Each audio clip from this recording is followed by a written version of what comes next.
أهلا بيكم. هل تعلم أن عاداتنا بتشكل من 40 ل 95% من أنشطة حياتنا اليومية؟ طب هل تعلم أن عاداتنا بتشكل سلوكياتنا وردود أفعالنا وحتى قراراتنا؟ هل تعلم أن عاداتنا بتوجه حياتنا؟ في مقولة لشين كوفي الكاتب الأمريكي الشهير صاحب كتاب العادات السبع للأشخاص الأكثر فاعلية، بيقول فيها إن عاداتنا إما أن تبنينا أو تكسرنا. علشان كده في حلقة النهاردة هنشرح العادات وأنواعها وإزاي بتتكون، فكونوا معنا. أولاً، إيه هي العادات؟ العادات هي الأفعال اللي بنقوم بتكرارها بصفة مستمرة. طيب، ثانياً، إيه أنواع العادات؟ العادات نوعين، نوع إيجابي ونوع سلبي.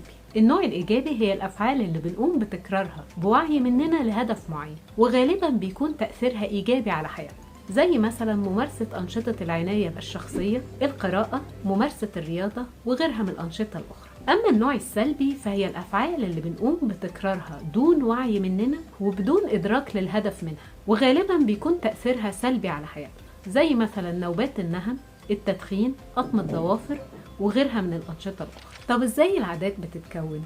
في نوع من العادات بيتكون بشكل فعال أو إرادي، ودي بتكون ناتجة عن تكرار فعل معين بنية معينة للوصول لهدف معين، زي مثلا الرياضي اللي بيتمرن باستمرار علشان يوصل لدرجة معينة من اللياقة البدنية تؤهله للقيام بأداء رياضي معين. في نوع تاني من العادات بيتكون بشكل لا إرادي، ودي غالبا بتكون نوع من التأقلم بيقوم بيه الجسم لمواكبة ضغط أو ظرف معين، زي مثلا الأشخاص اللي بيعتادوا تسلق الجبال بيتعرضوا بشكل دوري لنقص الأكسجين، ونتيجة لكده مع الوقت جسمهم بيبدأ يأقلم نفسه إنه يتعود على نقص الأكسجين ده.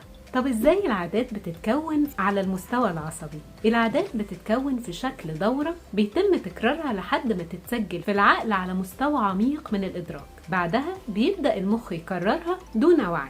والدورة دي مكونة من 3 عوامل أساسية، وهم: أول عامل هو المثير، وهو عامل بينبه المخ لسلوك أو رد فعل معين، والمثير ده ممكن يكون كلمة أو شعور أو مشهد بيحفز المخ للتفاعل معاه بطريقة معينة. العامل الثاني هو السلوك، والمقصود بيه رد الفعل اللي المخ اختار انه يتفاعل بيه مع المثير اللي تعرض. وثالث عامل هو المكافأة أو التعويض، وهو النتيجة اللي بيحصل عليها المخ نتيجة تفاعله مع المثير ده بالسلوك ده. طب خلينا نطبق الكلام ده بشكل عملي في صورة مثال علشان نقدر نفهمه بصورة أوضح. فعلى سبيل المثال، شخص كل ما بيشعر بالقلق بيبدأ ياكل سكريات. في الحالة دي المثير هو الشعور بالقلق اللي الشخص ده تعرض له، والسلوك اللي مخ الشخص ده اختار انه يرد بيه على الشعور بالقلق ده او المثير ده كان أكل السكريات. والنتيجة اللي مخ الشخص ده حصل عليها هي جرعة هرمون السيروتونين، وهو أحد هرمونات السعادة اللي بيفرزها المخ نتيجة أكل السكريات.